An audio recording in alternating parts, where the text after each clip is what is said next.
Ako po si Miss Winnie at ito ang ating kwento. Oh, bakit ngayon ka lang, Day? Kakauwi mo lang ba? Pwede ba wag ka nang magtanong kung obvious naman na kauuwi ko lang? Ang aga-aga pinapainit mo na kagad ang ulo ko, Rocky ha? Ay, napakasungit naman ng Isabel na yan. O siya, heto na oh. Ipaghihila na kita ng upuan at saka sayo na rin itong kape na tinimplak ko. Mabuti pa nga, akin na yung kape nang mabawasan naman kahit papano itong init ng ulo ko. Bakit nga bang init ang ulo mo, Isabel? Eh paano ba naman, ngangan na naman yung agency ngayon. Nakakainis, nagiging matatalino ng mga tao ngayon. Sa buong magdamag ko sa trabaho, 3 lang ang na-scam ko. Hindi na nga nila pinapansin yung text sa tawag ko eh. Wala na kaming na-scam sa agency. Nabibwisit na ako. Sabi ko naman kasi sa'yo, sis. Kalat na sa social media yung mga ganyang modus nyo ngayon. Wala nang taong mauuto nyo dyan sa pabangko-bangko na effect nyo, no? Kung dati pa siguro, pandemic era pa, for sure, sobrang napapaniwala nyo yung mga biktima nyo sa ganyan. Pero ngayon, ay nako, hindi na. Baka nga mga gurang o matatandang tao na walang alam sa social media na lang ang mai-scam nyo eh. Kaya nga nakakainis eh. Siguradong mababa na naman ang kota ko ngayong buwan. 3 ba naman ang na-scam ko? Talagang wala rin. Kailangan ko na ng panibagong racket. Wala ka ba dyang ibang tatrabahuhin? Naku, mabuti naman at natanong mo yan. Sakto!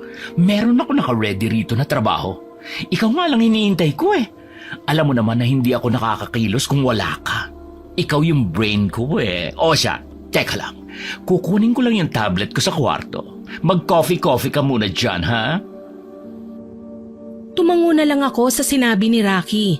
Ipinagpatuloy ko muna ang pagkakape habang hinihintay siya na makabalik galing sa kwarto niya. Hanggang ngayon ay masama pa rin ang loob ko dahil wala na akong gaanong nai-scam sa trabaho. Dati, limpak-limpak na pera talagang nauuwi ko sa isang gabi lang dahil sa dami kong nalolokong tao. Ngayon matumal na talaga. Hindi ko naman itatanggi na hindi ako lumalaban ng patas. Pero bilang isang babae na maagang namulat sa totoong buhay at hindi rin naman nakapagtapos ng pag-aaral, tanging panloloko lang ng tao ang nakikita kong magpapasok ng pagkain sa bibig ko at magbibigay ng malaking pera sa akin sa loob lang ng madaling panahon. Matagal na kaming magpartner ni Rocky sa ganitong trabaho, kaya gamay na namin ang mga gawain. Pagbalik ni Rocky, naupo siya sa tabi ko at kaagad niyang ipinakita sa akin ang tablet. Sa screen ay nakita ko ang litrato ng isang matandang babae. Sino naman yan? Si Susan yan. Nakatira sa isang probinsya. Matanda na. O tapos, Marami siyang ari-arian, Isabel. Meron siyang isang malaking bahay na pinapaupahan niya yung mga bakanting kwarto. May mga alaga rin siyang hayop na pinapaalagaan niya lang sa mga kung sino-sino sa lugar nila. Tapos binabayaran niya lang ng pera. mga anak niyan. Baka may anak o asawa yan na pwedeng humabol sa atin kapag iniskam natin yung si Tanda ah. Jackpot tayo rito, Day. Nag-iisa na to sa buhay at hindi ka maniniwala. Wala siyang asawa at anak. Talaga? Paano mo naman natunto ng matandang yan kung taga-probinsya pala yan? Nag-donate kasi siya ng pera sa isang simbahan sa lugar nila. Pinasalamatan siya roon sa dyaryo na nabasa ko kaya nakalagay rin doon yung konting background kung bakit siya tumutulong. Mukhang banal lang lola mo. Baka nagsisecure na siya ng spot niya sa langit para diretso siya roon kapag nategi na. Kung wala yang asawa at anak, diyan na nga talagang the best target natin para sa next na panloloko natin. Walang hahabol sa atin kapag ninakawan natin siya. Idagdag pa na banal siya kaya baka ipagpasa Diyos na lang niya ang gagawin natin sa kanya. Ay, sinabi mo pa. Kuhang-kuha mo yung iniisip ko. Talagang maaasahan din kita sa pagre-research ng next na bibiktimahin natin ah. Akala ko puro makeup at pagpapakilay lang ang ginagawa mo rito habang wala ako eh. Ikaw lang kasi. Lagi ka na lang walang tiwala sa akin. Magtiwala ka rin kasi sa beauty ko, no? Oh, so ano na? Game na ba tayo rito? Target lock na ba natin tong si Tanda? Yes, Game na tayo dyan. Hindi na muna ako papasok sa agency. Nga ang aabutin ko ron eh. Ang hirap ng makapag-scam sa online. Dito na muna ako sa SureWin na may kikitain. Kahit matagal ang proseso, at least alam kong may mapapala tayo. 2 linggo lang. Siguro naman sapat na yun para malimas natin ang ari-arian nitong si Susan. Kapag solo ka, siguradong 2 linggo ang aabutin mo. Pero dahil kasama mo ko, 1 linggo lang yan. Oo na, ikaw na ang matalino at madiskarte sa ating dalawa. Hindi mo naman kailangang ipamukha sa akin na ganda lang ang ambag ko sa trabaho natin, no? Yabang nito. Kung mayabang ako, pues gandang-ganda ka naman sa sarili mo, no? Ay, Maganda naman kasi talaga ako, no? Hindi mo lang maamin. magseryoso ka na nga. Sige na, maiwan na muna kita dito ah. Magpapahinga na muna ako sa kwarto ko. Mag-iisip na rin ako ng magandang karakter natin habang nakahiga ako. Mamayang gabi na lang ulit tayo mag-usap. Sige. At naaawa na rin ako dyan sa mga eye bags mo, no? Konti na lang, baka buong mukha mo na masakop niyan. Ew! Super haggard mo. That's a big no-no to me. Che? Matapos naming ma-finalize ni Rocky ang planong panloloko namin sa matanda, naglaan na rin kami ng 1 araw para sa mga dokumento na kailangan naming lakarin at dalhin sa pagpunta namin sa probinsya. Naging madali na lang sa amin ang ginagawa namin dahil may mga koneksyon na rin kami sa black market kung saan kami kumukuha ng mga peking dokumento at ID. May narentahan na rin kami na sasakyan na magagamit namin sa biyahe. Nagmamaneho lang sa tabi ko si Rocky habang inaayos ko naman ang mga ID at papeles sa folder na dala ko. Aabutin din ng 5 oras ang biyahe bago kami makarating sa probinsya. Kaya naman paulit-ulit ko ring nire-review si Rocky sa magiging ganap niya sa plano para hindi siya makalimot. Sa aming dalawa kasi, siya pa naman ang madaling madistract. Basta ha, wag mong kalilimutan na reporter tayo, Rocky. Reporter ako, assistant at cameraman naman kita. Nandun lang tayo para mag-coverage kung may mga nangyayari pang pag-unlad sa probinsya nila o wala. Wala nang iba pa ha? At least in that way, makakasagap din tayo ng balita kung yung si Susan lang ba ang mayaman sa lugar nila o meron pang iba.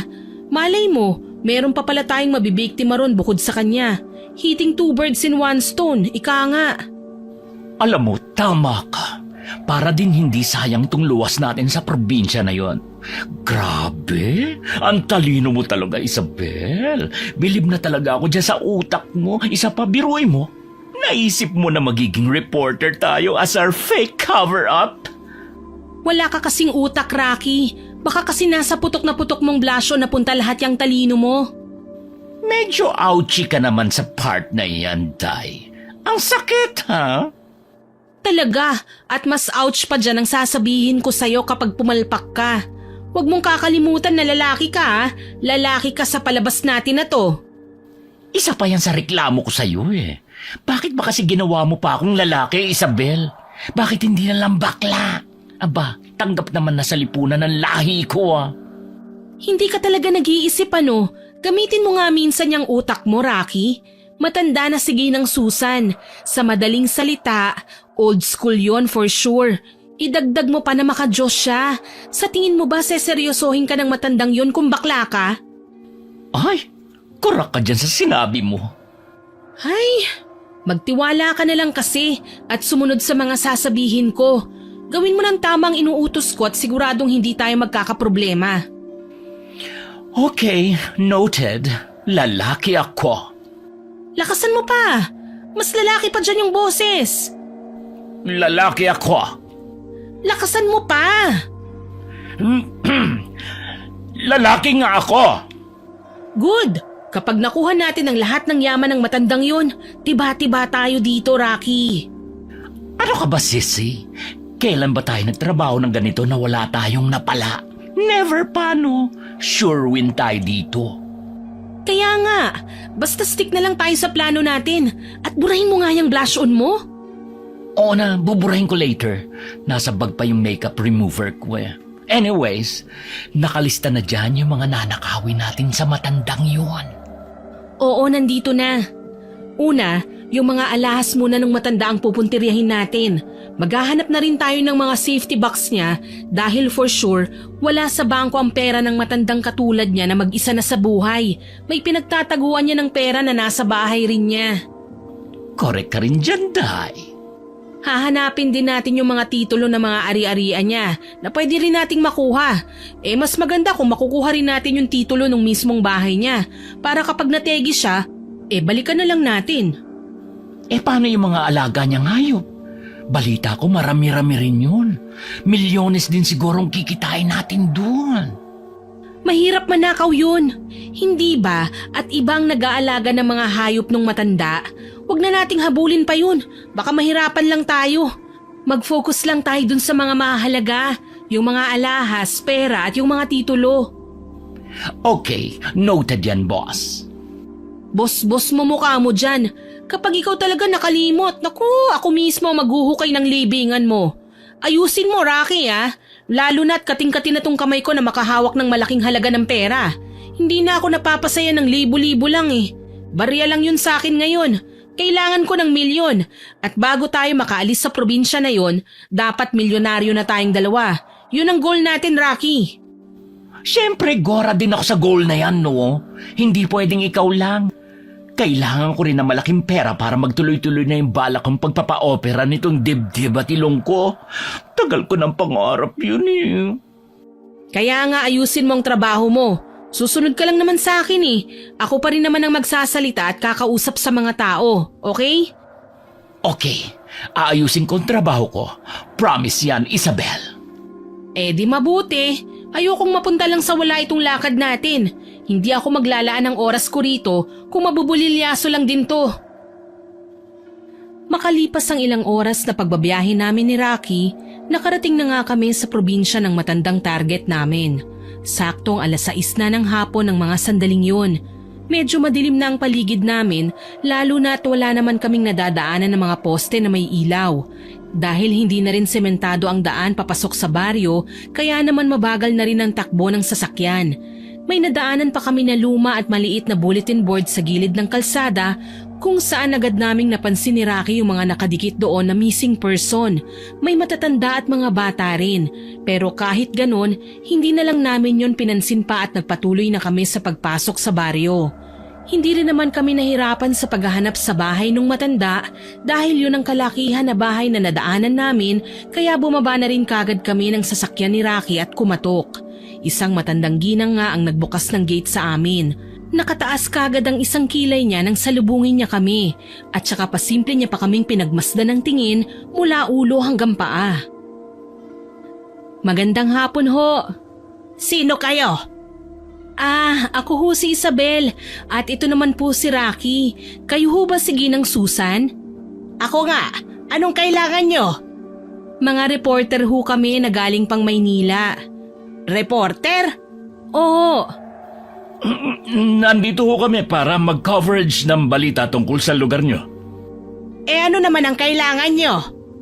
Naipagtanong-tanong ho kasi namin sa mga taong nadaanan namin kanina kung saan ho may paupahan na kwarto at ito pong malaking bahay nyo ang itinuro sa amin. Tumatanggap ho ba kayo ng mga bed spacer? Oo, marami akong bakanting kwarto dahil wala naman akong ibang customer ngayon. Talaga ho? Tamang-tama. Gusto ho sana naming mag-avail ng kwarto. Ilang kwarto ba? Mas okay ho sana yung isang kwarto lang pero 2 ho ang kama. Mahirap po kasi kapag nagtatrabaho na kami kung magkahiwalay pa kami ng kwarto nitong ka-workmate ko. Meron ho ba kayong available na room na may 2 bed na po? Meron. Ilang araw ba? Aabutin ho siguro kami ng 1 linggo. 1 linggo? Ganon katagal? Opo. Mag-i-interview rin ho kasi kami ng mga tao rito sa lugar nyo at mag-shoot na rin kami ng video kaya matatagalan ho talaga. Bakit ho? May problema ho ba? Hindi ho ba kayo tumatanggap ng bed spacer na tumatagal ng 1 linggo? Hindi naman sa ganon. Pero gusto ko sanang makita muna ang mga ID nyo para makasigurado lang ako. Yun lang ho ba? Wala hong problema. Marami naman ho kaming ID dito. Ito po yung ID ko bilang reporter. Ito naman po yung sa akin. Sabay naming iniabot ni Rocky ang ID namin sa matanda. Nagkapalitan pa kami ng tingin ni Rocky habang pinapanood at sinisigurong tinitignan ni Ginang Susan ang mga yon. Kahit konting kaba ay wala naman kaming naramdaman dahil maayos naman ang pagkakagawa ng ID namin. Ilang segundo lang na tinitignan yun ng matanda bago niya ibinalik sa amin at tuluyan ng pinapasok na sa loob ng bahay niya. Itinuro kagad ni Ginang Susan ang magiging kwarto namin at nabanggit na rin niya kung magkano ang babayaran naming upa. Malaki sa inaakala namin ang sinisingil ng matanda, pero pasok na rin yung budget na dala namin ni Rocky.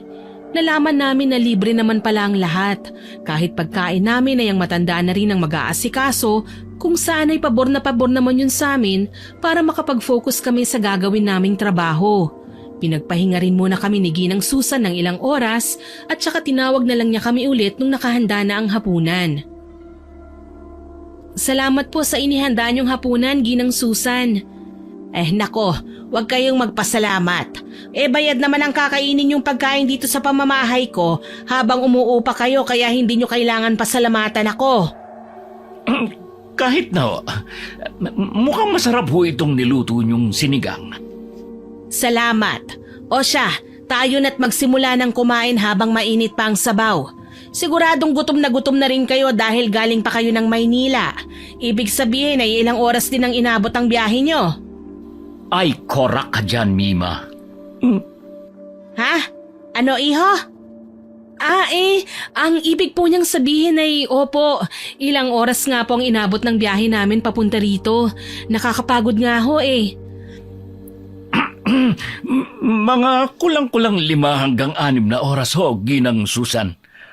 Malayo naman kasi talaga itong lugar namin mula sa syudad. Ang layo nang naabot nyo para lang sa trabaho nyo. Ganun ho talaga, Ginang Susan. Ito ho kasi yung naka-assign sa amin na lugar eh. Kung ganon, pwede ko rin bang kunin ang pagkakataon na ito para masabi ko sa inyo na may mga batas din ako rito sa pamamahay ko na kailangan yung sundin habang umuupa kayo? Sige ho. Ano ho bang mga yon, Ginang Susan? Hanggat maaari, sana ay ayokong abutin kayo ng 10 oras ng gabi sa labas ng bahay ko. Itong batas na ito ay para na rin sa kaligtasan nyo at kaligtasan ko na rin. Magulo ngayon ang buong baryo, kaya hindi maganda na inaabot ang mga tao sa labas lalo na sa pagsapit ng dilim. Teka, ano ho bang ibig niyong sabihin tungkol sa magulo? Ang tahimik nga ho ng probinsya na ito eh. Oo nga ho, Ginang Susan.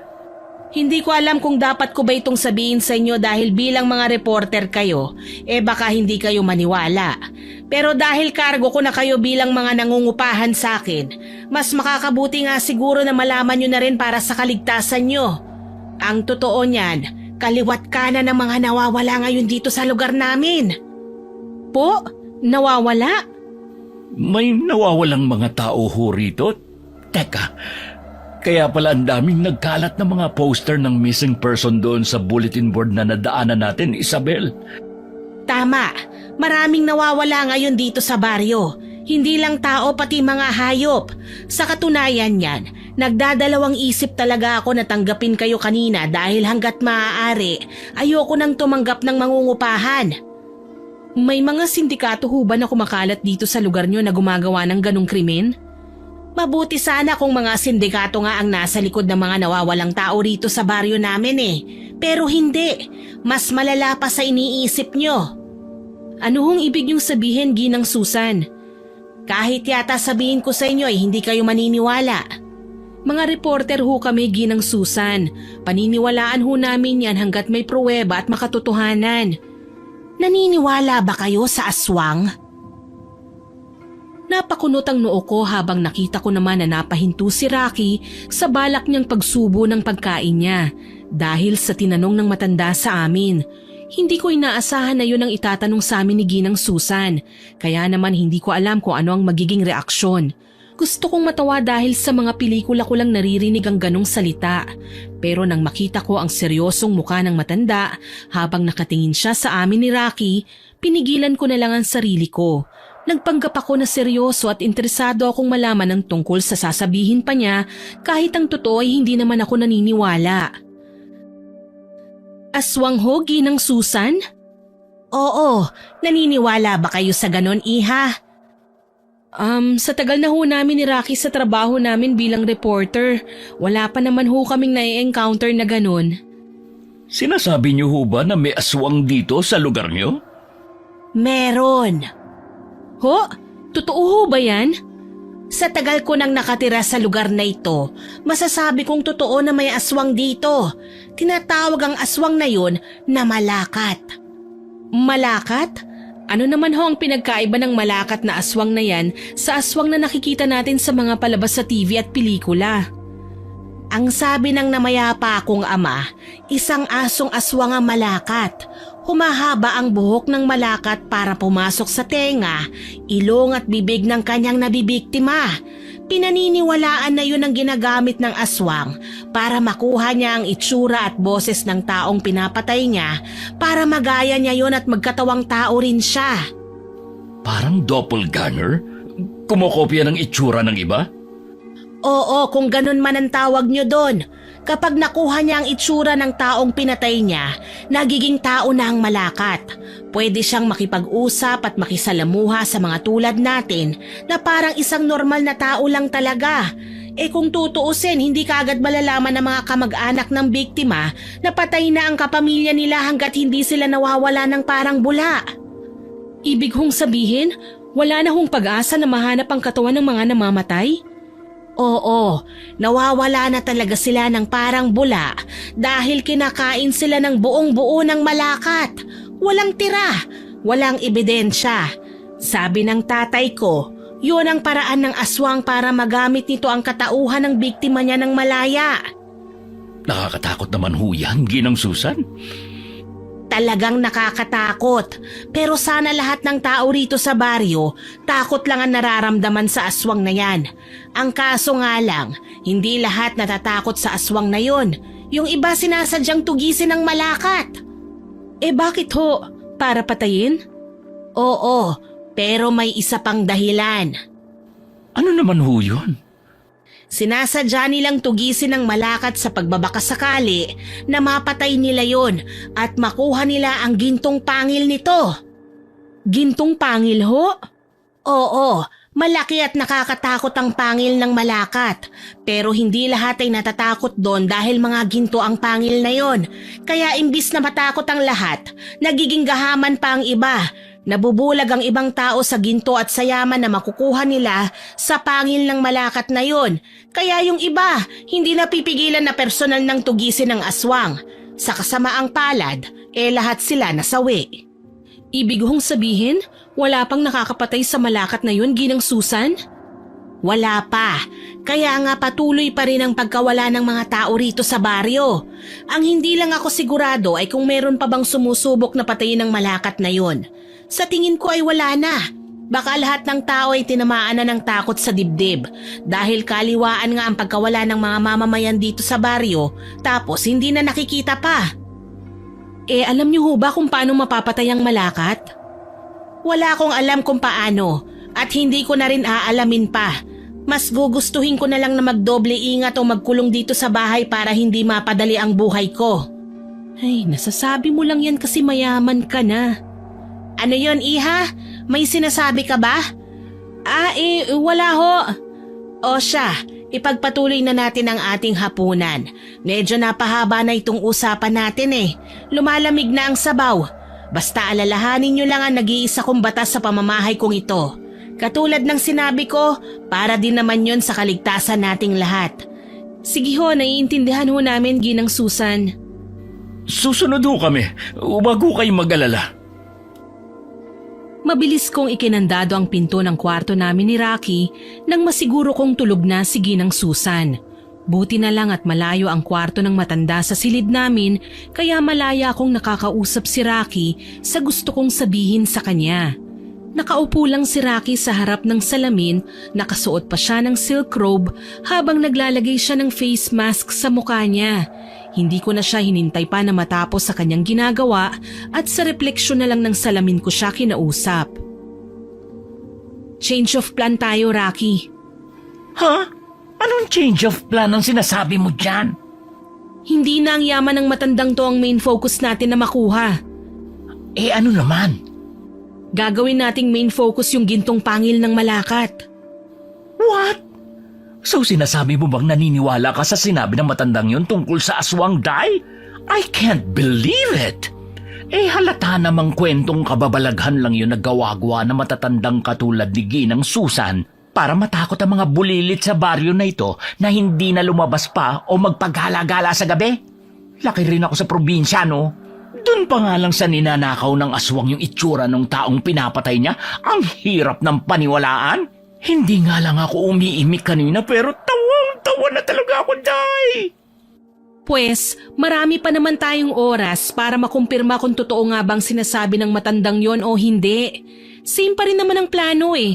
Magpapakilala pa rin tayo sa mga tao dito bilang reporter. Pero iibahin na natin ang approach natin. Imbis na yung pag-unlad ng baryong to ang itatanong natin sa interview, yung tungkol na lang sa mga taong nawawala. At kapag napatunayan nating totoong may aswang nga rito na Malakat, yun ang pupuntiryahin natin. Kung mapatunayan nga na may Malakat dito, talagang isusugal natin ang buhay natin kung may mas ligtas naman tayong plano? Bakit hindi na lang tayo mag-stick sa plano natin na pagnakawan tong matanda, Isabel? Hindi ka talaga nag-iisip ano? Mas tiba-tiba tayo sa ginto, Rocky. At saka ikokorek lang kita no, hindi Malakat, Malakat. Ginagawa mong bakla eh. Mabalik tayo. Mas malaki ang halaga nun. Hindi mo ba alam na nagtataas ang halaga ng ginto kada araw? At isa pa, hindi ko naman sinasabi na bibitiwan na natin ang plano natin sa matandang Susan na yun. Ang sinasabi ko lang, hindi na yun ang main focus natin. Pagnanakawan pa rin natin si Tanda, pero sa huli na yun, unahin muna natin na hanapin yung Malakat na yun at makuha ang gintong pangil nun. My goodness! Hindi ko alam kung matatawa ako sa'yo dahil naniniwala ka sa ganung kwento na matandang yon o maaawa ako kasi mukhang nagpapauto na ang dating nanguto. Basta, may kutob lang ako na totoo ang sinasabi ng matandang yun. Bukas natin malalaman kung totoo o hindi. Kung hindi talaga totoo, di mag-stick na lang tayo sa plano. Ganun lang naman kadali yun. Paano nga kung totoo? Hindi nga natin alam kung paano pumatay ng aswang Tsaka na natin yun planuhin. Sa ngayon, kailangan muna nating makasagap ng maayos na balita tungkol sa Malakat. Ay, ewan ko sa'yo, Tay. Bahala ka nga. Basta sumunod ka na lang sa akin, Rocky. Fine. Ano pa bang magagawa ko? Ikaw na yan Kinabukasan, maaga kaming nagising ni Rocky para simulan na nga ang plano namin na maglibot sa buong baryo para makapag-interview ng mga tao. Nagsuot ako ng formal na damit habang daladala naman ni Rocky yung props namin na kamera. Akala namin ay magiging madali lang ang lakad namin, pero inabot na kami ng hapon, wala pa rin kaming nai-interview ng maayos. Madalas ay umiiwas sila sa amin habang yung iba naman ay halatang takot na magsalita. Mag-aalas 6 na ng hapon nang magpasya kami ni Rocky na umuwi na. Inis na inis ako sa naging lakad namin ngayong araw habang si Rocky naman ay nagrereklamo lang sa tabi ko. Nagpagod lang tayo sa maghapon na to, Isabel. Malay ko ba na wala tayong mapapala sa mga tao rito sa baryo na to? Kung hindi nagsasalita, hindi rin naman tayo hinaharap. Baka naman kasi hindi talaga totoo ang Malakat na yon, kaya pati sila walang masabi sa atin. Malakat nga! Bulag ka ba ha? Hindi mo ba nakikita sa mukha nila yung takot? May kutob ako na totoo ang Malakat na yon. Natatakot lang talaga silang magsalita. Pues, mali ang kutob mo, Day. Ang kutob ko, hindi totoo ang kwentong Malakat na yon. Totoo ang Malakat. Totoo na may aswang sa lugar na to. Ay, palakang ubad! Shh! Ano ba yung boses mo? Ay, sorry naman. Nagulat ako Alam mo naman na lumalabas ang pagka-eba ko kapag nagugulat. Bumalik ka na sa karakter mo kung ayaw mong mabuko ka. Oo na, ito na. Bigla na lang kasi lumabas yung lalaki na yan dyan sa malaking puno. Sino ba naman ang hindi matatakot? Tumigil ka na nga. Ako na ang kakausap. Hinarap ko ang binatang bigla na lang sumulpot sa daraanan sana namin ni Rocky. Matangkad siya at mapayat na binata. Sa tingin ko ay teenager pa lang siya, mga 19 na taong gulang lang siguro. Mayabang ang aura niya at may pagkamaangas. May nakasabit pa sa leeg niya na paltik pero mukhang hindi yun basta-basta lang. Sa tingin ko ay matibay talaga yun at sinadya. Hi. Ako nga pala si Isabel. Pero you can call me Ate Isabel. At ito naman ang katrabaho ko na si Rocky. Ikaw, anong pangalan mo? Marco, hindi kayo taga rito, no? Hindi. Taga Maynila talaga kami. Nandito lang kami para sa trabaho namin. Mga reporter kami. Reporter? Nagbabalita? Kaya pala kanina ko pa kayo nakikita na nagbabahay-bahay kayo rito sa baryo namin. Bakit? Anong ibabalita nyo? Yung tungkol ba sa mga nawawalang tao rito sa lugar namin? Oo, tungkol nga ron ang ibabalita namin. Huwag na kayo magsayang ng oras. Hindi simpleng tao lang ang gumagawa ng nangyayaring pagkawala ng mga tao rito. Aswang! Aswang ang may gawa. Kaya kung hindi kayo naniniwala na may malakat, mas makabubuti pa yata para sa inyo na umalis na lang kayo. Sinasabi mo bang totoo ang malakat, Marco? Oo! At bakit? Nakita mo na ba? Oo! Hinahunting ko nga yun eh. Hinahunting? At bakit? Bakit ko sasabihin sa inyo? Baka agawan niyo pa ako. Alam na namin ang tungkol sa gintong pangil ng malakat. Huwag kang mag-alala, wala kaming interes doon. Ang tanging gusto lang namin ay makakuha ng patunay na totoo nga ang malakat. Kailangan kasi namin yun para sa trabaho namin eh. Babayaran niyo ba ako kapag sinama ko kayo sa pinaghihinalaan kong lugar kung saan nagtatago ang malakat? Alam mo kung saan nagtatago ang aswang na yun? Aba, oo. Matagal ko na nga yung hinahunting eh. Humahanap lang ako ng tiyempo. Hindi ko lang din pinagsasabi sa iba dahil baka maagawan pa ako ng ginto. Pero kung balita lang naman ang kailangan nyo para mapatunayan na totoo ang malakat, pwede ko kayong tulungan. Basta babayaran nyo ako eh. Sige, deal. Kailan ba? Ngayon din, pwede na natin puntahan yun. Tutal, bala ko rin namang atakihin ng malakat ngayong gabi dahil mas pinatibay ko na tong tirador na gagamitin ko. Sinasabi mo ba na yan lang ang gagamitin mo panlaban sa isang aswang? Nagpapatawa ka ba, Utoy? Bakit? Titiradorin ko lang naman yung pangil ng aswang na yun para matanggal at makuha ko. Yun lang naman kasi talaga ang habol ko eh. Wala nang iba pa. Matalino ka ah. Siyempre, pinagplanuhan ko rin naman to ng matagal eh. Kung ganun, sige, sasama kami sa'yo. Teka, Isabel, mag-usap nga muna tayo. Bakit? Mamaya na, Rocky. Ngayon na, kailangan natin mag-usap. Mukhang nababahagyang buntot ng kasama mo, miss. Sige, mag-usap muna kayo, dito lang ako. Kapag nagkasundo na tayo sa presyo, pupuntahan na natin agad ang malakat. Wala na akong nagawa pa nang hilahin na ako ni Rocky palayo kay Marco kung saan siguradong hindi naririnig ng binata ang pinag-uusapan namin. Pero kahit malayo, pabulong pa rin kung magsalita si Rocky. Hoy, Isabel, ano yun? Pumapayag ka talaga? Agad na agad? Bakit hindi? Hindi mo man lang ba pag-iisipan muna, Day?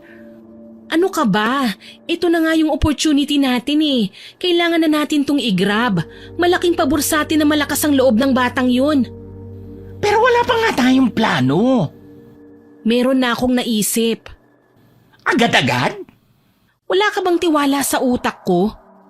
Pwes, i-share mo sa akin kung ano ba yung plano mo para naman aware ako at hindi mabigla. Well, wala naman talaga tayong gagawin eh. Hahayaan lang natin na si Marco ang kumalaban dun sa malakat. At kapag nakuha na niya ang gintong pangil, tsaka natin tatrabahuhin kung paano natin siya aalisin sa landas natin. Sa ganung paraan, hindi natin kailangan na tayo mismo ang kumalaban sa aswang. Siya ang kukuha ng ginto para sa atin at maghihintay lang tayo ng magandang tiyempo para patumbahin naman ang batang yun. O diba, ganun lang kadali. Bata lang naman yan eh. Dalawa naman tayo. Kayang-kaya natin yun. Napakatalino mo talaga. Bilib na talaga ako sa'yo, Day. Naisip mo talaga yan agad. Amazing! Sinabi ko naman sa'yo na magtiwala ka lang eh. Na wala kang ibang gagawin kung hindi ang sumunod lang sa akin. O sige na, tara na. Gora na ako dyan sa plano mo. Nagbigay ako ng peking halaga kung magkano ang ibabayad ko kay Marco.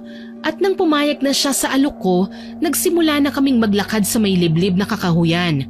Nakasunod lang naman kami ni Rocky sa kanya. Wala kaming dala na flashlight pero dahil nasa probinsya at bilog na bilog ang buwan, maliwanag pa rin ang dinadaanan namin. Patuloy pa rin kami sa paglalakad kung saan ay puro puno na lang ng kawayan ang nakikita namin. Makalipas ang halos ilang minuto ng paglalakad, huminto si Marco kaya napatigil din kami ni Rocky. Rinig na rinig namin ang malakas na pagsinghot ni Marco na para bang may naaamoy siya. Nandito ang malakat. Ha? Oh no! Saan? Paano mo nasabi? Amoy na amoy ko siya. Amoy alimuum. Ganun ang amoy. Parang maikukumpara rin sa barakong baboy. Nasan? Nakita mo ba? Hindi ko alam kung napadaan lang ba siya rito o kung nandito na ba talaga sa paligid natin. Konting lakad pa kasi mula sa pinaghihinalaang kong taguan niya. Pero nasisigurado kong malapit lang ang malakat sa atin. Teka, ano to? May footprints dito. Oo nga, ano? Mga bakas ng paa ng malakat yan. Mas malaki yan kaysa sa normal na bakas ng isang tao. Kaya 100% sure na dumaan nga dito ang aswang. Huh? Ibig sabihin ay nandito nga ang aswang na yun? Nasisiguro ko. Ano nang gagawin natin, Marco? Umalis na tayo. Ano nga, Alice? Ihanda nyo na yung camera nyo nang makakuha kayo ng video para patunay na may aswang. Yun ang kailangan nyo, di ba? Ay, oo nga pala. Masyado ka naman duwag, pre. Sige na, ako nang bahala dito. Magtago na kayo ron sa malaking puno na yun. Huwag kayong lalabas kung ayaw nyong mapatay kayo ng malakat. Sigurado ka bang kaya mong talunin yung aswang, Marco? Kayang-kaya. Matagal ko na tong pinaghandaan. Sige na, magtago na kayo. Tara na, Isabel. Magtago na tayo, ha? Nagpahila na ako kay Rocky para makapagtago na kami sa may malaking puno. Mula roon ay sinilip lang namin si Marco. Hinanda niya na yung gagamitin niya at pagkatapos nun ay may kinuha pa siya sa bulsa niya. Nakita ko na maliit na bote yon na may kulay pulang likido na malapot ang laman. Parehong nanlaki ang mata namin ni Rocky nang ibuhos ni Marco ang laman ng yon sa kanyang buhok at mukhang kung saan ay doon namin napagtanto na dugo yun. Yak! Dugo ba yun? Halata nga, mukhang dugo ng hayop. What the hell? Mukhang baliw yata ang batang yan. Ang sabihin mo, mukhang malaki ang pangangailangan niya. Hindi man lang siya natatakot na gawing pain ng sarili niya. Baka nga nasisiraan talaga siya ng ulo. Pero katulad nga ng sinabi ko, paborto sa atin, Rocky. Nasaan ka nang halimaw ka? Lumabas ka! Nandito na ako, oh! Magharap tayo! Tignan natin kung sino ang mamamatay sa ating dalawa! Sabay namin na nahigit ang sarili naming hininga ni Rocky nang mula sa madilim na bahagi ng kakahuyan, isang malaking aso na may mahabang balahibo ang lumabas. May muka ito ng aso pero para itong tao dahil nakatayo sa dalawang paa lang. May kahabaan ng mga kuko, mapupulang mata at tumutulo ang malapot nitong laway sa lupa. Nang mga sandaling yun, nakumpirma na ng mga mata ko na totoo ang aswang. May takot akong nararamdaman pero nang mahagip ng mga mata ko ang kumikinang nagintong pangil ng malakat, doon na natuon ang atensyon ko. Naputol lang ang pagtitig ko roon nang maramdaman kong sisigaw si Rocky sa tabi ko kaya mabilis kong hinila ang ulo niya para takpan ang bibig niya. Binulungan ko siya na huwag gumawa ng kahit na anong ingay. Itinuon ko pa ulit ang atensyon ko kay Marco kung saan ay nagsisimula na siyang patamaan ng paltikang malakat. Nung una ay sa dibdib ng aswang tumama ang bato pero sa pangatlong tira ng binata ay tumama na yun sa pisngi. Pareho kaming nagulat ulit ni Rocky nang malakas na umuwalang malakat at para lalo itong nagalit kay Marco. Nagpumiglas si Rocky mula sa pagkakahawak ko. Ano ba? Huwag ka sabing maingay dyan, Rocky. Baka matuntun tayo ng aswang na yan dito sa pinagtataguan natin. Pipitiwan kita pero huwag kang sisigaw, ah. Umalis na tayo dito, Isabel. Shh! Sabi nang huwag kang maingay eh. Umalis na tayo dito. Baka madans tayo dito na wala sa oras. Hindi nga pwede. Kailangan nating hintayin na makita kung mananalo si Marco. Tumahimik ka na nga lang dyan. Ligtas tayo rito kung mananahimik ka. Kita namin ni Rocky ang paggalaw ng mahabang buhok ng malakat. Gumagapang yun papalapit kay Marco pero naiwasan yun lahat ni Marco sa pamamagitan ng pagtalon niya at paggulong. Sasabayan niya yun ang pagpapatama niya ng tirador sa aswang na lahat ay dumadaplis lang. Nawala ang atensyon ko sa nangyayari nang magsalita ulit si Rocky. Hindi ba natin siya tutulungan? Nasisiraan ka na ba? Bakit natin siya tutulungan? Nandito nga lang tayo para hintayin yung ginto. Ah! Hala, nasan na siya? Nasaan na si Marco? Narinig mo yung sigaw niya? Siyempre naman, anong akala mo sa akin, bingi? Nakakatakot yung sigaw niya. Nawala na pati siya. Pati yung malakat nawala na rin. Di ba nasa damuhan lang sila kanina? Tapos nawala na? Tinangay siguro ng aswang ang binatilyong yun. Oh no! Hindi kaya nakain na si Marco ng halimaw? Lumabas nga tayo. What? Ayoko! Baka nandyan pa yung aswang na malakat eh! Ayoko pang matsugi, no? Kung gusto mo, ikaw na lang, Isabel! Pero nawawala na si Marco. Wala na rin yung malakat. Nasaan na silang pareho? Hindi kaya tinakbo na ni Marco yung gintong pangil? Yun agad talaga nasa isip mo? Hindi mo man lang naisip na baka nakuha na siya ng malakat? Na baka patay na siya? Rinig natin pareho yung sigaw niya bago siya nawala. Wala akong pakialam sa batang yun. Ang gusto kong malaman ay kung nakuha niya yung gintong pangil o hindi. Tara na, hanapin na muna natin si Marco. Umuwi na tayo, Day. Natatakot na ako. Bukas na lang natin hanapin yung Marco na yan. Hindi pwede. Baka itakbo niya yung gintong pangil. Mas lalo tayong mawawalan. Tara na, lumabas na tayo rito. Ay, oo na! Sinubukan namin ni Rocky na hanapin si Marco pero kahit konting bakas niya ay hindi namin siya nakita. Hindi na rin namin nakita ang malakat. Nag-aalala na ako na baka itinakbo na ng bata ang gintong pangil pero pinilit na ako ni Rocky na ipagpabukas na lang ulit namin ang paghahanap kay Marco dahil gabing-gabi na at hindi na kami pwedeng umuwi ng 10 oras ng gabi dahil na rin sa batas ni Ginang Susan. Kaya naman kinabukasan, maagang-maaga pa lang ay niyaya ko na kagad si Rocky na lumabas at hanapin si Marco. Pero palabas pa lang kami ng gate, natanaw ko na ang binata sa may hindi kalayuan. Pareho lang ng damit ng suot niya kagabi pero may bahid na yun ng putik. Kumunot pa ang noo ko dahil para siyang nagmamatsyag dahil nakatago pa siya sa may puno. Nang magkasalubong ang mga mata namin, nagmamadali siyang tumalikod at naglakad na papalayo kaya naman mabilis ko siyang hinabol. Nagtaka pa nung una si Rocky kung bakit ako tumakbo pero sumunod naman siya sa akin. Marco! Marco, teka lang!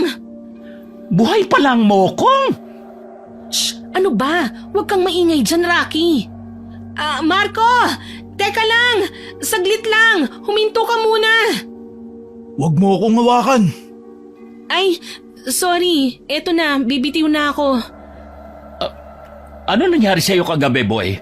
Bakit bigla ka na lang nawala? At in fairness wala kang kasugat-sugat. Oo nga, bakit bigla ka na lang nawala kagabi? Anong nangyari?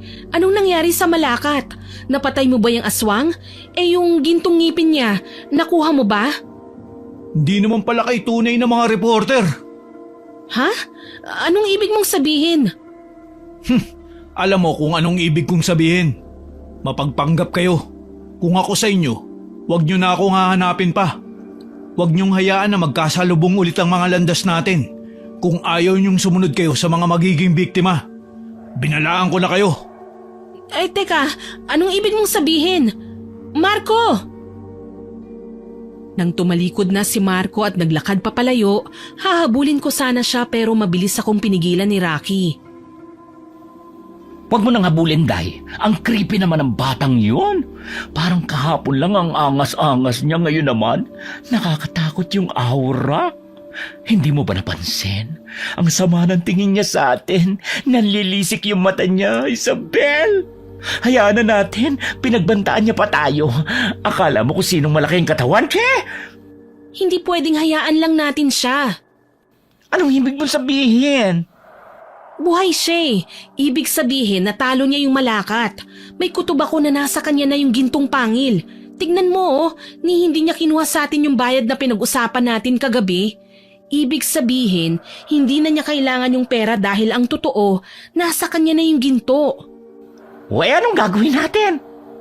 Sundan mo. Ako? Oo, sundan mo na. Bakit ako lang? Nakita na natin si Marco, kaya hindi na natin kailangan hanapin pa siya.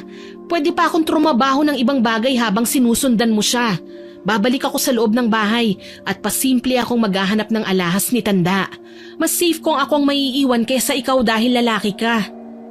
Oh siya, sige na. Gogora na ako. Susundan ko na yung batang yun. Sige, sundan mo na siya kung saan siya nakatira at i-confirm mo rin kung hawak na ba talaga niya yung gintong pangil. Noted, sis. Mabilis lang lumipas ang oras at hindi ko na malayan na gabi na. Patanaw-tanaw ako sa bintana ng kwarto namin ni Rocky dahil hinihintay ko siyang bumalik. Anong oras na pero hindi pa rin siya umuuwi. Medyo nag-aalala na ako ng konti pero mas nag-aalala ako na baka tinakbuhan na rin ako ni Rocky. Buti na lang at maagang natulog si Tanda at nagsinungaling ako na masama ang pakiramdam ni Rocky kaya maaga rin itong natulog.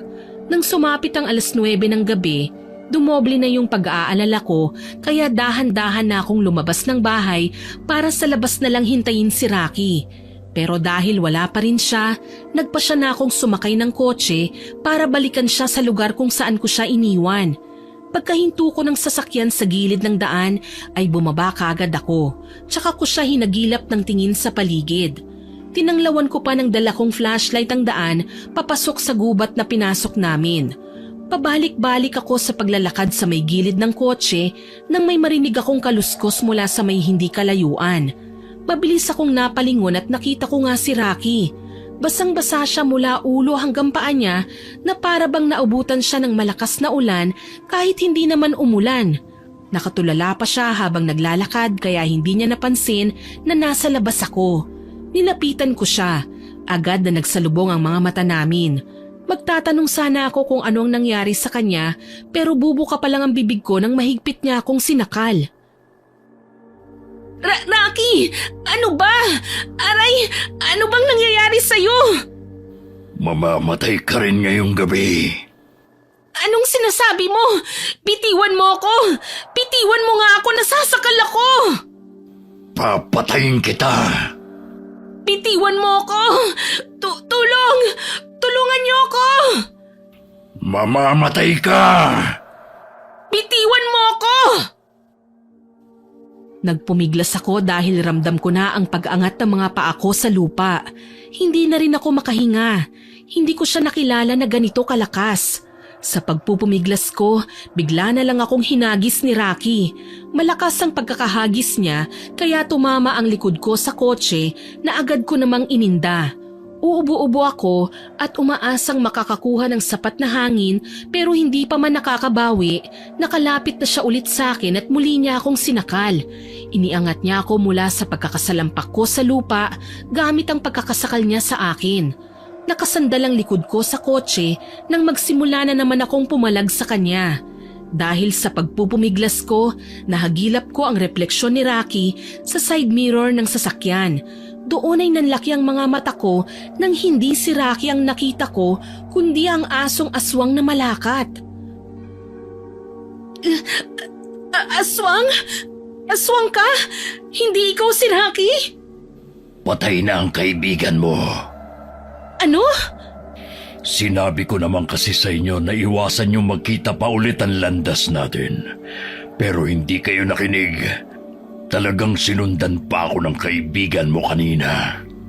Ibig sabihin, isang malakat na rin yung kausap namin kanina na si Marco? Kinuha mo lang ang itsura niya kanina kaya pinagkamalan namin na buhay pa siya? Tama. At ganun din ang mangyayari sa'yo. Dahil ikaw na ang susunod kong biktima. Tulong! Tulungan niyo ako! Aswang! Papatayin ako ng aswang! Kahit anong pagsigaw mo dyan, walang tutulong sa'yo. Takot na ang lahat ng mga tao rito sa lugar na ito sa tulad ko, kaya walang magliligtas sa'yo. niyo ako! Parang awa niyo na! Huwag ka nang magpumiglas pa. Sumunod ka na rin sa kaibigan mo. Ano ko? Hilo? Bitiwan mo akong halimaw ka! Hindi ako papayag na mapatay mo ako! Bakit? Sa tingin mo ba may laban ka sa akin? Sa tingin mo mapapatay mo ko? Marami nang sumubok pero sila ang namatay. Anong pagkakaiba mo sa kanila? May utak ako! Hindi ko alam kung paano ka papatayin bilang aswang, pero alam ko kung nasa ng kahinaan ng katawan ng lalaking kagaya mo! Hetong sayo! Inipon ko ang natitirang lakas ko at sa isang iglap, tinuhod ko ang maselang bahagi ng katawan ni Rocky. Hindi naman ako nagkamali sa hinala ko na magkakaroon pa rin ng epekto yon kahit na isa na siyang malakat, dahil agad akong binitiwan ng aswang mula sa pagkakasakal niya sa akin. Namilipit siya sa sakit habang hawak-hawak niya ang nasa gitna ng hita niya. Habang nasa ganoong sitwasyon siya, kumuha na ako ng pagkakataon na makatakbo at makalayo sa kanya. Pero hindi pa man ako nakakalayo nang may pumulupot sa paa ko na naging dahilan ng pagkabagsak ko. Napalingon ako at kita ko na nagkatawang aswang na siya. Ang nakapulupot sa paa ko ngayon ay ang mahaba niyang buhok na hinihila ko papalapit sa kanya. Nagpanik ako, lalo na at nahihila niya na ako ng paunti-unti. Buti na lang at natanaw ko ang malaking gunting na ginagamit sa hardin ni Ginang Susan, kaya mabilis kong inabot yon at walang pagdadalawang isip na ginupit ko ang buhok ng malakat na nakahawak sa paa ko. Halatang nasaktan ng malakat sa ginawa ko, kaya napaungol na naman siya ng malakas. Doon na ako kumuha ng pagkakataon na tumakbo ulit hanggang sa makarating ako sa may kalsada.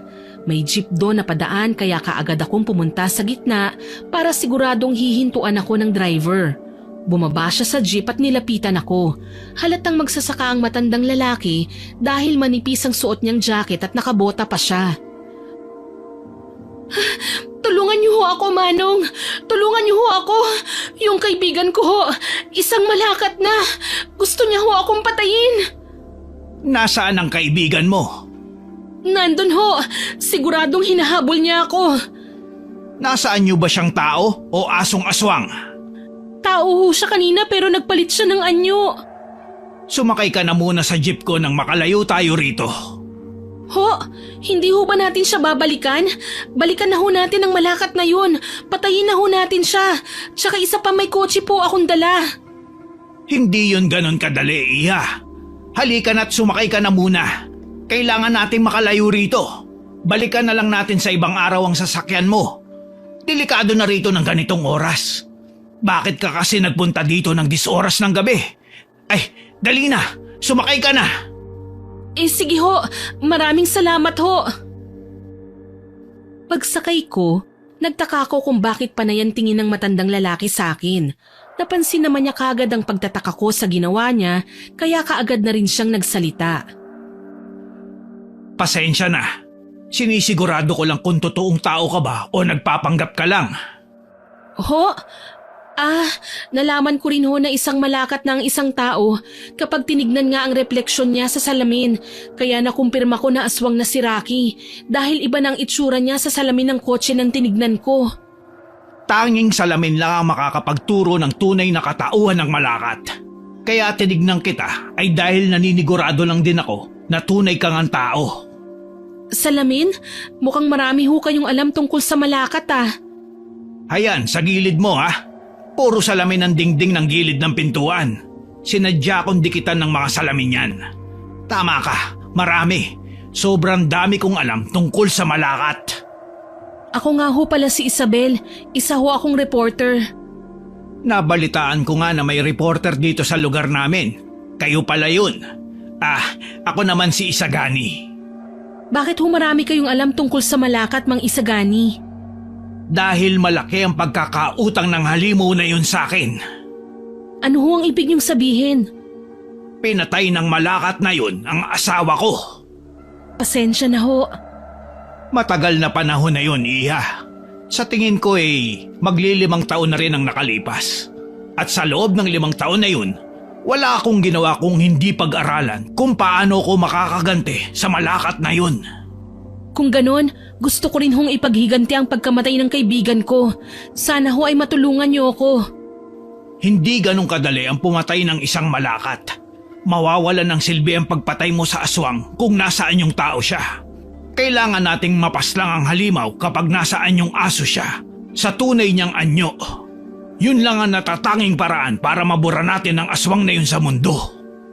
Ano ho bang dapat nating gawin, Mang Isagani? Tulungan niyo ho ako at tutulungan ko rin kayo. Gusto ko ho talagang maipaghiganti ang kaibigan kong si Rocky. Huwag kang mag-alala. Tutulungan kita, Iya. Sigurado rin ako na babalikan ka ng malakat. Ako ho? Oo. Ang sinusunod niya kasing biktima ay yung nakakasalamuha o kakilala ng una niyang pinatay. Ganun ang pattern na ginagawa niya. Bakit ho? Para madali lang sa kanya ang pumatay ulit. Tignan mo kung ano nangyari sa'yo kanina. Inakala mo na siya ang kaibigan mo kaya kampante ka na hindi siya malakat. Tama ba? Tama ho kayo. Kaya sigurado kong babalikan ka ng malakat. Kaya kailangan mong maghanda. Huwag kang mag-alala. Magtutulungan tayo, Iya. Salamat ho, Mang Isagani. Mabuti na lang ho at marami kayong alam tungkol sa aswang na yon. Dahil kung hindi, baka ho hindi ko mabigyan ng hustisya ang pagkamatay ng kaibigan ko. Gusto ko rin pong gumanti. Mas lalo kong nilakasan ang pag-iyak ko kahit ang totoo ay pinipeke ko lang yon. Wala naman talaga akong balak na ipaghiganti si Rocky dahil wala naman na ako magagawa kung patay na siya. Unahan lang naman ang buhay eh. Ang saya ko nga dahil ang nalapitan kong tao ay yung may malaking kaalaman tungkol sa malakat. Gagamitin ko ang matanda para mapatay at makuha ko ang gintong pangil ng aswang na yun. Yun ang plano ko. Ngayon napatay na si Rocky, mas kailangan kong makuha ang ginto para masolo ko na ang lahat ng yun. Malungkot ako na namatay siya, pero hindi hihinto ang buhay ko para sa kanya. Pagdating namin sa isang maliit na kubo na nakatirik sa bungad ng manggahan na ang sabi ni Mang Isagani ay pahingahan niya kapag bumibisita siya sa kanyang mga mangga, pinapasok niya ako kaagad sa loob. Ang sabi niya maraming nagkalat na mga bawang at mga sibat sa loob ng bahay niya. Kaliwat kanan din ang nakasabit na salamin sa sala ng kubo. Maupo ka, Iya. Salamat ho, Mang Isagani. Katulad ng sinabi ko, kailangan natin paghandaan ang pagbabalik ng malakat. Sigurado kasi ako na ikaw talaga ang pupuntiryahin niya, Isabel. Kailangan ko ho talaga ng tulong niyo, Mang Isagani. Wala ho akong kahit konting kaalaman sa aswang na yon. Tutulungan kita, Iya. Huwag kang mag-alala. Magtutulungan tayo. Ano ho bang may tutulong ko sa inyo? Kailangan ay masilaw ang mata ng malakat gamit ang salamin na tumama sa sinag ng buwan. Ho? Para saan naman ho yun? Pansamantalang mabubulag ang mga mata ng malakat kapag tinamaan nyo ng sinag ng buwan mula sa refleksyon ng salamin. Yun lang ang tanging naiisip ko para makalamang tayo sa pakikipaglaban sa aswang na yun. Kapag pansamantala siyang nabulag, doon na tayo kukuha ng pagkakataon para atakihin siya dahil hindi niya na tayo makikita. Naiintindihan ko ho kayo, Mang Isagani. Maganda nga ho ang plano nyo. Kung ganun, yun ang dapat mong gawin. Ikaw ang hahawak ng salamin at bubulag sa malakat. Yun lang ho ang gagawin ko? Hindi yun madali, Iya. Mapuno ang lugar namin, kaya mahihirapan ka rin humanap ng sinag ng buwan. Pero alam kong kaya mo yun. Kakayanin ko ho, para sa kaibigan ko. Tama yan. At kapag nabulag mo na ang malakat, ako naman ang aatake sa kanya. Marami naman akong nakahandang gamit dito na panlaban sa aswang. Sa tingin ko ho, mas maganda rin kung ang una niyong pupuntiryahin sa malakat ay yung mga ngipin niya. Kailangan niyo hong maputol yung mismong bibig ng aswang para mawala man ho ang pagkabulag ng malakat, hindi niya ho kayo makakain. Tama ka rin ang naisip, Iya. Sige, yan ang gagawin ko. At pagkatapos, susunugin natin ang buhay ang malakat. Hindi mahirap ang gagawin ko, kaya naman mabilis ko na lang napaghandaan ang dapat kong aralin.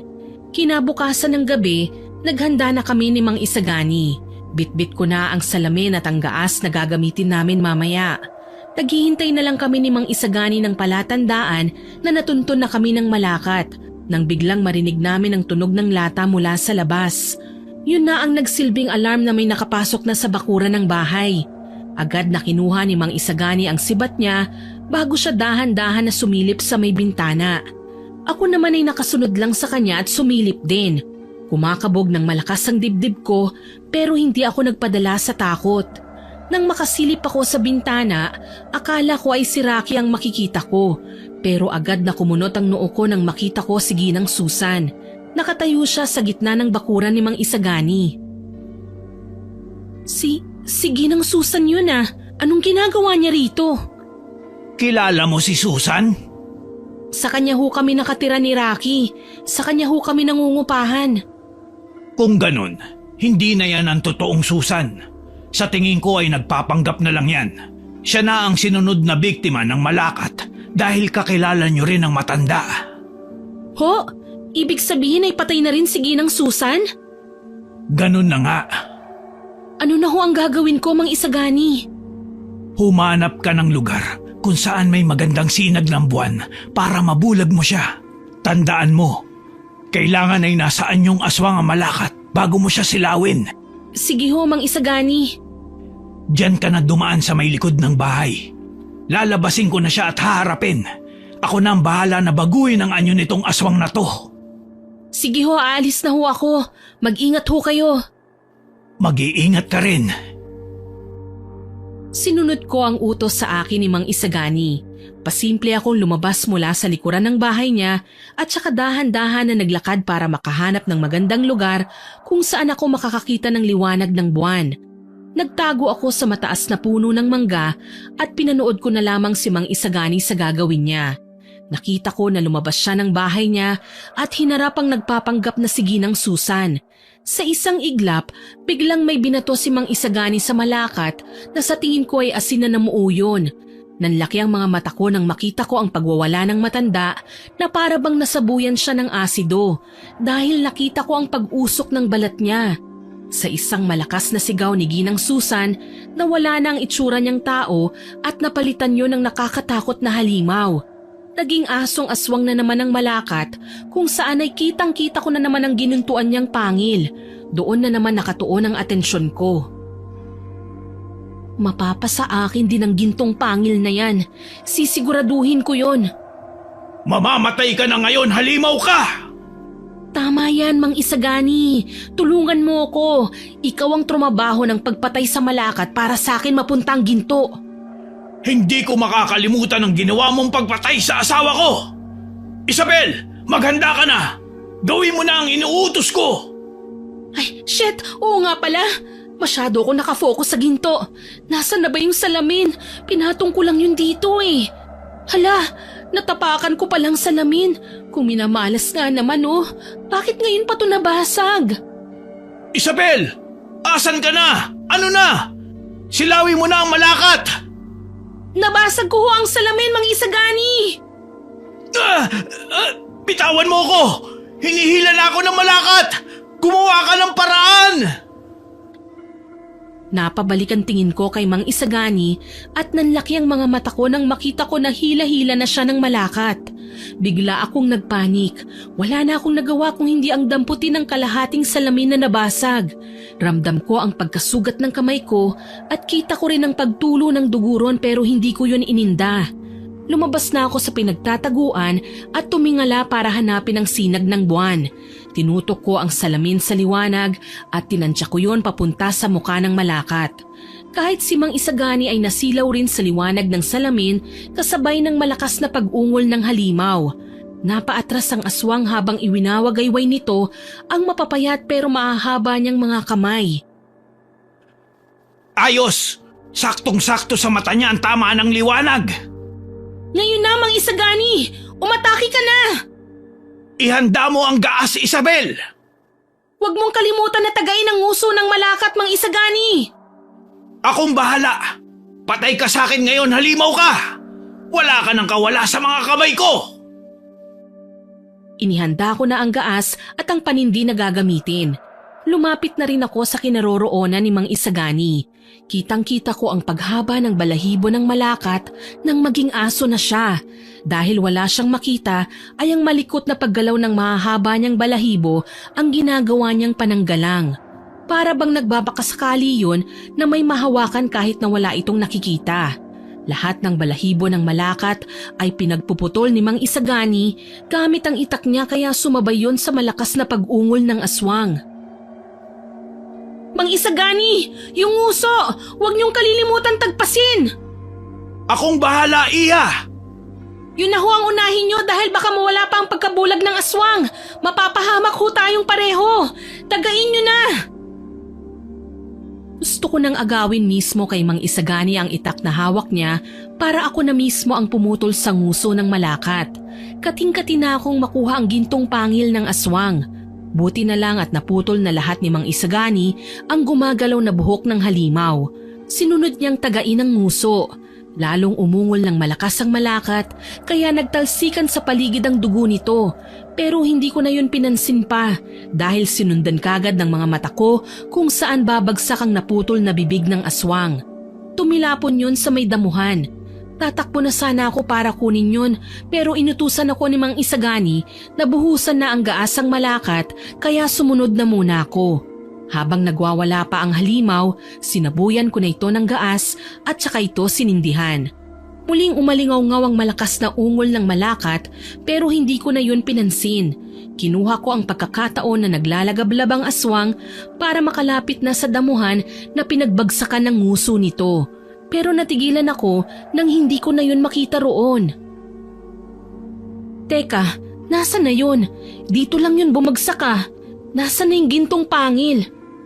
Tama pala ang hinala ko na ang gintong pangil din ng malakat ang habol mo, Iha. Mang Isagani, paano napunta yan sa'yo? Di kinuha ko habang abala ko sa pagsunog sa halimaw. Huwag niyong sabihin na yan din ang habol niyo. Totoo na namatay ang asawa ko dahil sa malakat. Totoo rin ang sinabi ko na gusto kong gumante at mapatay ang halimaw. Kung ganun, ibigay niyo na ho yan sa akin. Sa akin ang gintong pangil na yan. Sa iyo? Naku naman, Iha. Alam mong nagtulungan tayo para mapatay ang halimaw na yun. Tapos sasabihin mo sa akin na sa'yo lang to?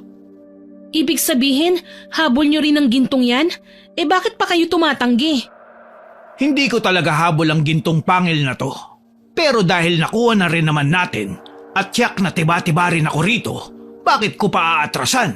Hawak ko na nga eh. Hindi ko na rin ho itatanggi na kailangan ko rin ho ang gintong yan, Mang Isagani. Pero katulad nyo, gusto ko rin ho talagang ipaghiganti ang kaibigan ko. Pareho naman pala tayo, Iha. At syempre, pareho rin natin na kailangan ng gintong to. Patay na ang malakat. Napatay na natin ang aswang. Siguro naman ay parang magiging reward na rin natin ito. Tama ba? Tama ho kayo. Kung papayag ka, maghati tayo sa gintong pangil na ito. Siguro naman ay malaki pa rin ang makukuha natin kahit na paghatian pa natin to, Isabel, di ba? Siyempre naman ho, Mang Isagani. Bakit hindi? Kayo rin naman ho ang nagsabi na nagtulong tayo para mapatay ang aswang. Tama lang ho na paghatian natin yan. Mabuti naman kung ganun. O siya, halika't hahatiin ko na ang nguso. Huwag kang mag-alala. 4 naman ang pangil nito, kaya tig-2 tayo. Hating-hati yun, kaya walang lamangan. Dahan-dahan akong lumapit kay Mang Isagani. Alam ko na nagsasabi siya ng totoo na gusto niyang paghatian namin ang nakuha naming gintong pangil ng malakat. Pero ako ang hindi papayag. Nang makita ko nang inilabas niya ang itak para hatiin ang nguso ng malakat, ay mabilis kong hinawakan ang kamay niya at sa isang kisap mata ay ibinaluktot ko ang kanyang siko para tumama ang talim sa dibdib niya. Bumaon yun doon kaya kusang namilog ang mga mata ni Mang Isagani. Nakita ko ang pamumula ng muka at mata niya sa mabilis na pangyayari hanggang sa mabitawan niya ang nguso ng malakat at bumagsak yun sa lupa. Pinipilit pa niyang tanggalin ang kamay ko pero lalo ko yung itinulak pabaon sa dibdib niya. Nang umubo na siya ng dugo, doon na ako napangisi. Walang iya ka! Walang yahu talaga ako. Anong akala nyo? Papayag ako na hatiin ko ang kayamanan na dapat sa akin lang? Nagpapatawa ba kayo? Kahaman ka! Hindi ko ho yun itatanggi. Namatay nga ho yung partner ko na makikihati sana sa ginto ko eh. Tapos ikaw naman palang papalit. Siniswerte naman ho yata kayo, tanda. Mas kailangan ko ngayon ng malaking pera dahil pagbalik ko sa Maynila, magbabagong buhay na ho ako. Walang ya! Hayop! Mas halimaw ka ba? Pasensya na Mang Isagani. Trabaho lang. Huwag kang mag-alala. Magpapasalamat pa rin naman ako sa iyo eh. Kung hindi dahil sa tulong nyo, baka hindi ko ho nakuha ang ginto ko. Makakarma ka rin! Tsaka ko na lang ho iisipin at katatakutan ng karma na yan kapag nasa harapan ko na mismo. Sa ngayon ho magpahinga ka na. Sumama ka na sa namayapa mong asawa. Sakto, susunugin din kita katulad ng nangyari sa Malakat. Siguro naman hindi nila ako mahahabol sa pagkamatay nyo dahil iisipin nila ang halimaw rin ang pumatay sa inyo. Salamat ulit sa ginto ha, Mang Isagani! Kasabay ng pagbitiw ko sa kamay ni Mang Isagani ay ang pagbagsak din niya sa lupa. May ngiti sa labi ko nang kunin ang nguso ng Malakat.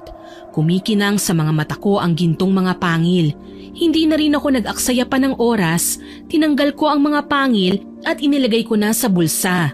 Tsaka ko inintindi ang pagsunog sa katawan ni Mang Isagani kasama ng lumiliyab pa rin ang katawan ng aswang. Pagkatapos noon ay bumalik na rin ako sa bahay ni Ginang Susan para kunin ang sasakyan. Naisip kong kunin sana ang lahat ng gusto kong makuha sa bahay niya pero pagpasok ko nakita ko ang patay na katawan ng matanda. Dahil ayokong masangkot sa krimen na gawa ng aswang sa kanya, nagpa siya akong wag na lang galawin ang mga gamit niya. Kinuha ko na lang ang lahat ng gamit namin ni Rocky tsaka umalis sa lugar na yon. Bago magbukang liwayway, huminto ako sa daan na puro nagtataas ang damo ang magkabilang parte ng kalsada at itinapon ko ang mga gamit ni Rocky at umusal ako ng bulong sa hangin. Humingi naman ako ng tawad sa kanya dahil mula sa oras na yon magbabago ang kwentong nangyari. Hindi kami magkasama at hindi ang lugar ni Ginang Susan ang aking pinuntahan. Ang lahat ng mga nangyari ay ako lang ang nakakaalam. Muli akong bumalik sa kotse at nagmaneho papunta sa ibang lugar. Habang nasa biyahe ay tinitignan ko pa ang mga gintong pangil ng Malakat nang may magandang ngiti. Ang pagbabagong buhay na matagal ko nang inaasam-asam ay matutupad na rin. Hindi na ako manloloko pa ng mga tao. Hindi na ako mangi-scam. Dahil hindi na rin ako mauubusan pa ng pera. Lumipas ang ilang taon nang palipat-lipat ako sa iba't ibang lugar matapos kong maibenta ang 2 pangil. Ang inaakala kong magandang buhay ay hindi rin naman nangyari. May pera nga ako, pero ang aking isip ay hindi na nagkaroon ng kapayapaan. Namuhay ako sa mga bangungot at panaginip. Pero dinala ko ng mag-isa ang lahat ng yun dahil wala naman akong ibang pwedeng pagsabihan. Doon ko nalaman na hindi rin pala maganda na may pera ka nga pero binabagabag ka naman ng konsensya. Tumating pa sa araw na may isang matandang babae ang bigla na lang lumapit sa akin habang nasa palengke ko. Sinabi niyang hindi raw ako nag-iisa. Palagi raw akong may bantay at galit na galit daw sila. Naisip kong tama nga siya dahil ramdam ko ang mga matang palaging nakamasid sa akin kahit saan man ako magpunta at wala namang ibang tao. Tinanggap ko na ang aking kapalaran. Alam kong palagi silang sumasama sa akin at parang hinihintay na lamang nila na tuluyan na akong sumama sa kanila. Sana po ay nagustuhan niyo ang aking ibinahaging kwento. Bago ko po tapusin ito, magsha-shoutout muna ako sa ating masusugid na tagapakinig. Shoutout po kina Sir Edgar Ocon from Pastrana, Leyte, RG Dan Bansag mula sa Hong Kong, Sir Jeffrey Melendres na nag-comment sa Karma ng Tuso Upload. Ang sabi po niya, please keep your good stories coming. Will do po sir para masisiyahan po kayo at lahat ng ating listeners. Shoutout din kay Miss Cheryl Lucas at kay Jessie from Singapore, Jenmer Garcia from Pampanga, Willie Galvez from La Union, Emily Servano from Amman, Jordan, kay Miss Jinky Calixto, Sir JC Perez na lagi daw pong nakasubaybay, Sir Joel Marasigan, Miss Chloe Dia na bago daw po niya simulan ng gawaing bahay piniplay niya ang device niya para mapakinggan ang kwento natin. Si Miss Alicel Domingo na nag-comment na hindi raw siya magsasawang makinig sa stories natin dito. kay Ate Aya at kay Mami Jaja na birthday po ngayong June 5, at kay Hiramini 6987 na nag-comment na 40 minutes daw po siya sa bathtub, listening sa ating story. Maraming salamat po ma'am. At kay Sir Chris Lawrence Villanueva from Imus, Cavite. Sisikapin ko pong ma-shoutout ang iba pa nating listeners sa susunod na upload. Muli, ako po si Miss Winnie na nagpapasalamat sa inyong walang sawang pakikinig.